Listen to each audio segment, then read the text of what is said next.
Ако македонците се појавиле во 1944 година, како тогаш постојат извори што зборуваат за Македонија и македонци со векови пред тоа? Едно од најчестите тврдења што денес се повторува е дека македонците се појавиле дури по Втората светска војна. Но историјата не функционира така. Народите не се појавуваат одеднаш со одлука, туку се формираат низ долг процес.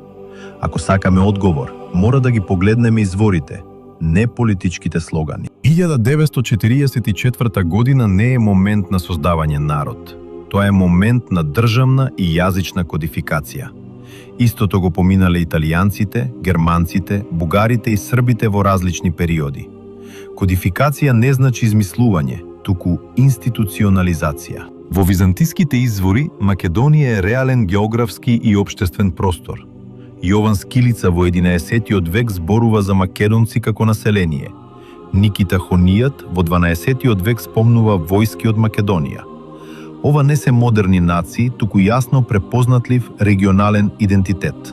Од 11 до 18 век, Охридската архиепископија има седиште во Охрид. Називите се менуваат, но центарот, јурисдикцијата и духовниот континуитет остануваат во Македонија.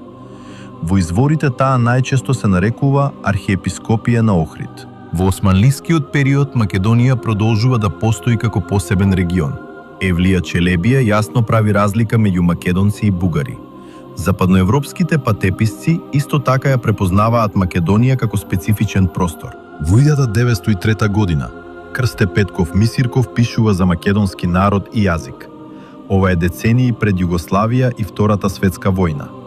Тој не создава идентитет, туку го формулира она што веќе постои. Македонците не се појавиле во 1944 година. Тогаш започнува модерната државна фаза. Историјата на Македонија е многу подлабока и посложена. Кој сака вистина, нека ги чита изворите.